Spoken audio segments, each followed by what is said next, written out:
ایک شخص کو بادلوں میں سے آواز محسوس ہوئی کہ بادلوں میں سے جیسے کوئی پیغام چھن کر آ رہا ہو۔ تو بادلوں میں سے آواز یہ آئی کہ ایک شخص کے بادلوں کو کہا جا رہا ہے کہ فلاں شخص کے کھیت پر جا کر برسو۔ تو جس شخص نے یہ آواز سنی اس نے بادلوں کے ساتھ ساتھ چلنا شروع کر دیا۔ وہ تھوڑی دور گیا تو ایک کھیت پر بارش شروع ہو گئی۔ یہ حدیث قدسی ہے، بخاری اور مسلم دونوں میں درج ہے۔ تو کھیت والے سے پوچھتا ہے وہ شخص کہ یار تو نے کون سا ایسا کام کیا ہے جو تیرے کھیت پر بادلوں کا بندوبست کیا گیا ہے، بادل برسائے جا رہے ہیں، پیغام دیا گیا ہے۔ جو کھیت کی آمدن ہے اس میں سے پہلا ایک حصہ جو ہے وہ اللہ کے نام کا نکال دیتا ہوں، اللہ کے لیے استعمال کرتا ہوں۔ دوسرا حصہ جو ہے وہ میں اپنے خاندان پر خرچ کرتا ہوں، اور تیسرا حصہ میں اس کھیت کو لوٹا دیتا ہوں۔ پاکستان بھی تو ہمارا ایک کھیت ہی ہے، ہم اسے کیا لوٹا رہے ہیں؟ تو جب تک ہم پاکستان کے کھیت کو دینا نہیں شروع کریں گے تو خدا نہ خواستہ کھیت ویران نہ ہو جائے۔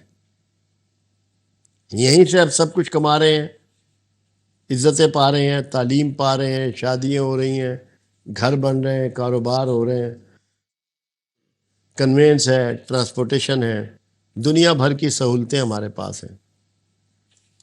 ہم میں سے ہر ایک کو یہ سوچنا ہے کہ جہاں سے ہم سب کچھ پا رہے ہیں اس کو لوٹا کتنا رہے۔ یہ معمولی سی باتیں ہیں جو روٹین کی روزمرہ کی باتیں ہیں۔ اگر ہم نے یہ سمجھ لیں اور سیکھ لیں تو کچھ ہمیں بہت بڑے بڑے کام کرنے کی ضرورت نہیں ہے۔ ہم اپنی روزمرہ کی زندگی کو بہتر بنا کر اپنے ملک کو بہتر بنا سکتے ہیں، اپنے کھیت کو آباد کر سکتے ہیں، اپنے حالات کو بدل سکتے ہیں کہ اگر ہم بچت کی عادت ڈال لیں، ملک کے لیے کچھ نہ کچھ قربانی کی عادت ڈال لیں، اس کے لیے کچھ نہ کچھ ڈیلیوری کی عادت ڈال لیں، یہ اگر ہم کر لیں تو ہم بہت سے فائدے اٹھا سکتے ہیں۔ ایک چیز کا تذکرہ اور میں ضروری سمجھتا ہوں کہ آج کل من حیث القوم ہم پاکستانی مایوسی کا بہت شکار ہے۔ مایوس کسے کہتے ہیں؟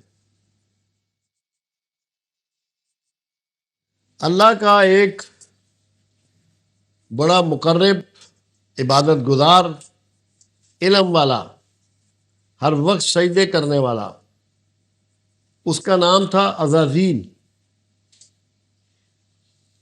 وہ امیدوار تھا کہ زمین پہ اس کو خلیفۃ الارض بنا کے مقرر کیا جائے گا۔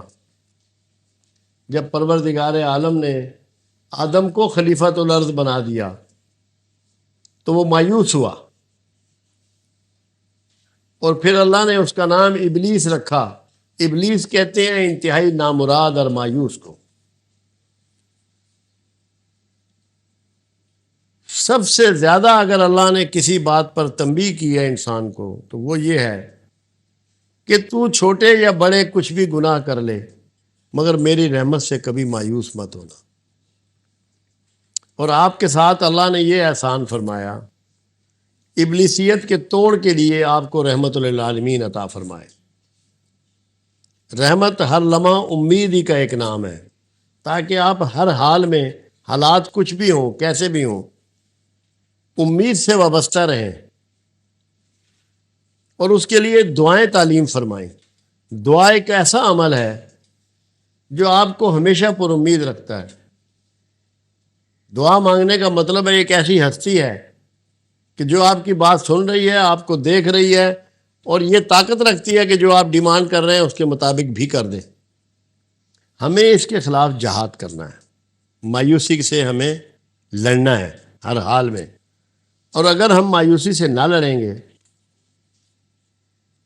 تو ہم دنیا میں سب سے گھٹیا لوگوں میں شمار ہو جائیں گے. ہمارے معاشرے ٹوٹ پھوٹ کا شکار ہو جائے گا اور برے حالات میں ہم تبدیل ہو جائیں گے. ہمیں ہر حال میں مایوسی کے خلاف جہاد کرنا ہے. آپ دیکھیے رسول اللہ صلی اللہ علیہ وسلم کا ایک اور فرمان مبارک جو بہت ہی کم آپ نے سنا ہوگا، بہت ہی کم سنا ہوگا. اس سے بڑھ کے پازیٹیو بات اور امید کی بات شاید کائنات میں کوئی اور ہو. اللہ کے حبیب صلی اللہ علیہ وسلم نے فرمایا، تیرے ہاتھ میں کھجور کا پودا ہو اور آثار قیامت شروع ہو چکے ہوں، قیامت کے آثار شروع ہو چکے ہوں، تو نے اسے پھر بھی زمین میں گاڑ دینا ہے. آثار قیامت کا مطلب یہ کہ اب زمین اڑ جائے گی، تباہ ہو جائے گی، روئی کے گالے بن جائیں گے، پھر بھی تو نے مایوس نہیں ہونا، اس کھجور کے پودے کو زمین میں گاڑ دینا ہے. یہ مثبت انداز سوچ کی کلاسیکل بات ہے کہ تم نے بہتری کا کام، مثبت کام، پازیٹیو کام جاری رکھنا ہے چاہے حالات کچھ بھی ہو جائیں. یہ اتنی ضروری بات ہے کہ اگر ہم اس کو ایک لمحے کے لیے بھی اپنا لیں تو ہماری دنیا بدل جائے گی، ہماری کائنات بدل جائے گی. شیخ سعدی علیہ رحمہ کا انداز یہ تھا کہ وہ ہر بات میں مثبت چیزیں تلاش کیا کرتے تھے. تو ان کے بے شمار شاگرد تھے، بڑے اسٹوڈنٹ تھے. وہ سوچا کرتے تھے کہ کوئی تو ایسا موقع آئے گا کہ ہم استاد سے پوچھیں گے کہ یہاں تم نے کون سی پازیٹیو بات نوٹ کی.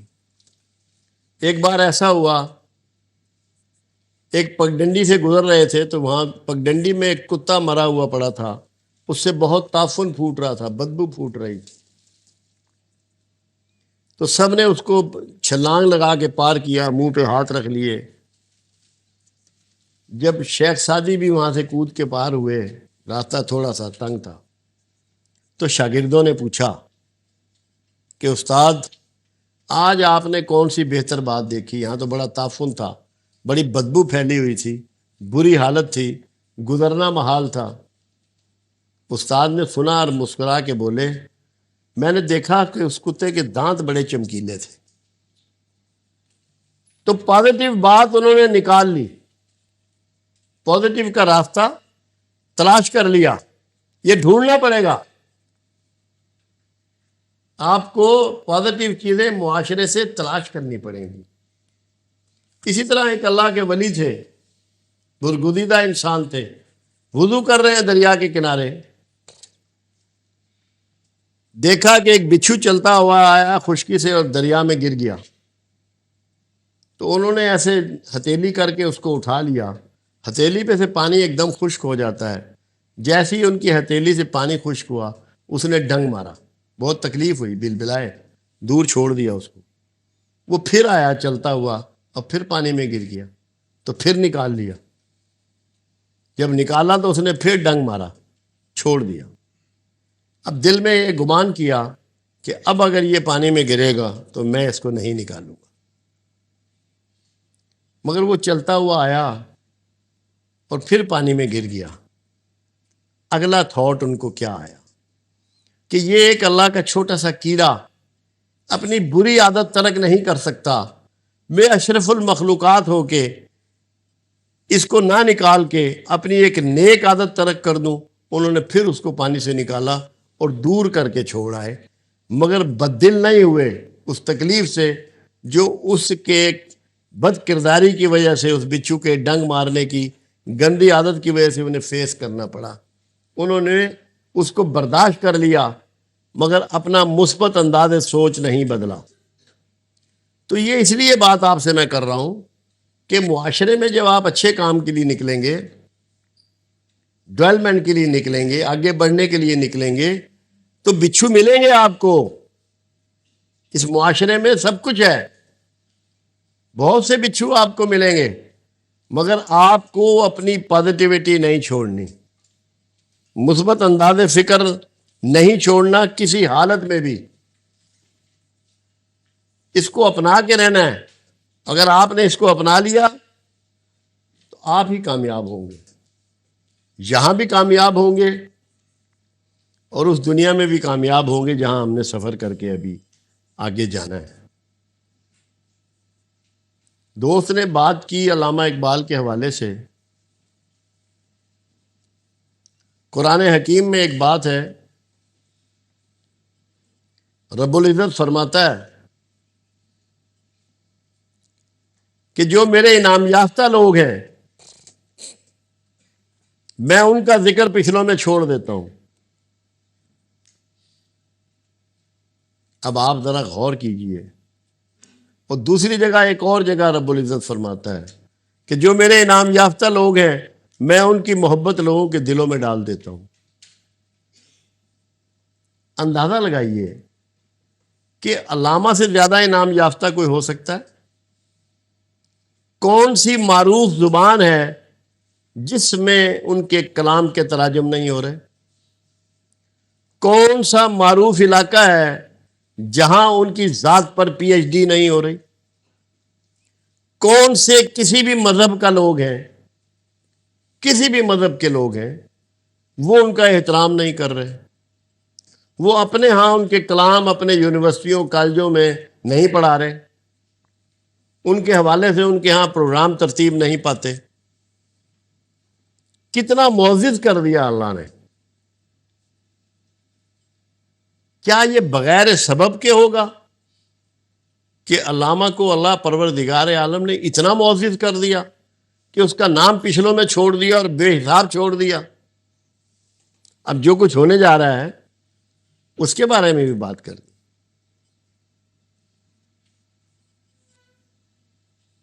مسلمان کو مسلمان کر دیا طوفان مغرب نے۔ طوفان مغرب آ رہا ہے، آپ سے نفرت کی جا رہی ہے، آپ کے دین میں گڑبڑ کی جا رہی ہے، اور یہی وہ حالات پیدا ہوں گے کہ آپ صحیح معنوں میں مسلمان کے روپ میں آ جائیں گے، مسلمان بن جائیں گے۔ تو اتنا معزز کیسے ہو گیا علامہ؟ شاید تو دنیا میں بہت سے ہوئے، مگر کچھ ایسی باتیں ہوتی ہیں جو اس کائنات میں کسی کو بہت ممتاز کر دیتی ہیں۔ پروردگار عالم نے جب کریشن کی تو جتنی چیزیں تخلیق کی ان سب سے حضرت انسان کو سجدہ کروایا، سب نے آدم کو سجدہ کیا۔ یہ معزز کیا انسان کو کہ ساری چیزیں تیری فرما برداری کریں گی، تیرے آگے سرنگو ہوں گی، اور تو جس سے جو چاہے کام لینا چاہے لے سکے گا، مگر تیرا سر جو ہے یہ صرف میرے حضور جھکنے کے لیے ہے۔ تیرا سر میرے علاوہ کہیں جھکے گا تو تیری خودی قائم نہیں رہے گی، تیری غیرت قائم نہیں رہے گی۔ تو خودی بنیادی طور پہ ہمارا یہ شرف ہے، اس کو علامہ نے سمجھانے کی کوشش کی ہے کہ تیرا سر اللہ کے حضور کے علاوہ کسی کے آگے جھکنا نہیں چاہیے۔ اگر تو کسی اور کو حاجت روا سمجھے گا، اللہ کے علاوہ دوسروں سے استناد طلب کرے گا، اللہ کے علاوہ کہیں سے امیدیں وابستہ کرے گا، کسی کی خوشامد کرے گا، تو خود ہی تیرے ہاتھ سے نکل جائے گی۔ انسان کی بنیادی حمیت اور غیرت کا عنوان انہوں نے خودی سے تعبیر کیا۔ تو خودی بنیادی طور پر صرف خالق سے وابستہ ہو جانے کا نام ہے، اپنی حاجات کے لیے، اپنی ضروریات کے لیے، اپنی احتیاج کے لیے، جو کہ قرآن کا بھی ایک مضمون ہے، سورہ فاتحہ میں آتا ہے ایاک نعبد و ایاک نستعین۔ یہی ہماری خودی ہے کہ اسی کی عبادت کریں اور اسی سے مدد مانگیں۔ علامہ نے توحید کا یہ بہترین مضمون ہے جو آپ تک پہنچایا، آپ کو سکھایا، آپ کو سمجھایا، خودداری اور خودی کے حوالے سے۔ یہ کوئی انا پرستی یا ایگو کا میٹر نہیں تھا۔ تو خودی کو علامہ نے بہت اعلیٰ طریقے سے بیان کیا، بلکہ خود قرآن حکیم میں ایک بات پروردگار نے کہی کہ تم ان سے مانگتے ہو جو پیدا کیے گئے، اور جنہوں نے کچھ بھی پیدا نہیں کیا اس سے مانگو جس نے سب کو پیدا کیا، جس کو کسی نے پیدا نہیں کیا۔ اسی مضمون کو، اسی طریق کو علامہ نے خود ہی میں پیش کیا، اور بہترین فلاسفہ انداز میں توحید کو واضح کیا۔ توحید کا جس طریقے سے پرچار علامہ نے کیا، اللہ کو یہ انداز بڑا پسند آیا، اور ان کے معزز ہونے میں اس کا بھی بہت بڑا رول ہے، خود ہی کے فلسفے کا بھی، کیونکہ توحید کو جس خوبصورت انداز سے انہوں نے بیان کیا، اس سے پہلے کسی کو یہ حصہ نہیں ملا۔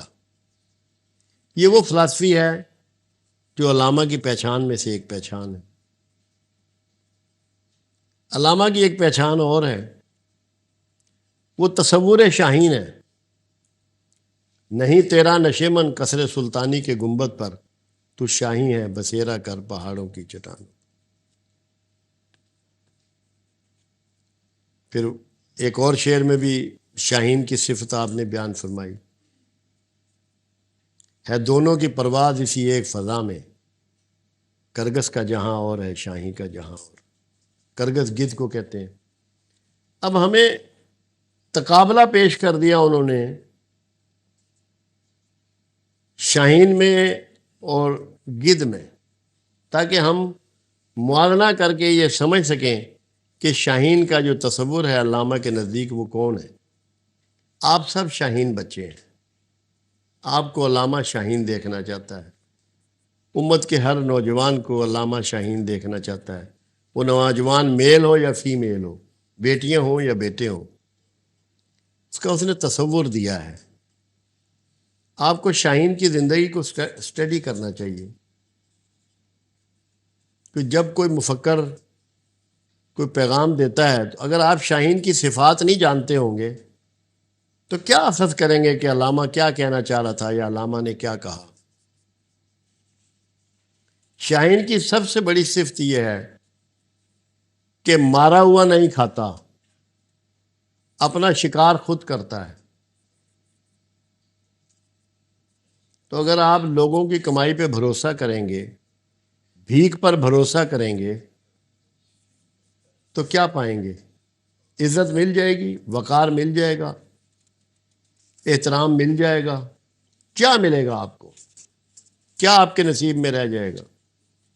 اس کے مقابلے میں گدھ جو ہے وہ صرف مردے کھاتا ہے، انتظار کرتا رہتا ہے، فضا میں ایسے چکر لگاتا رہتا ہے، جب دیکھتا ہے کہ جو نیچے جانور یا جو چیز بھی مری پڑی ہے اس میں حرکت بند ہو گئی ہے، تب نیچے اترتا ہے اور اس میں چونچ مارتا ہے۔ زندہ چیز میں چونچ بھی نہیں مارتا۔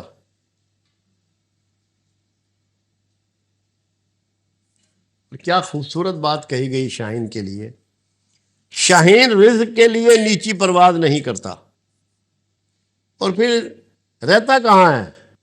اونچے اونچے پہاڑوں پر، چٹانوں پر، چٹیل پہاڑ، ان پہ سایہ نہیں ہوتا، درخت نہیں ہوتا، پھول نہیں ہوتے، پتے نہیں ہوتے، یا گنجے درخت ہوتے ہیں ان کے اوپر موٹی موٹی ٹہنیوں پہ بسیرا بنائے گا اپنے بچے، اس کے مشکل حالات میں رہتا ہے۔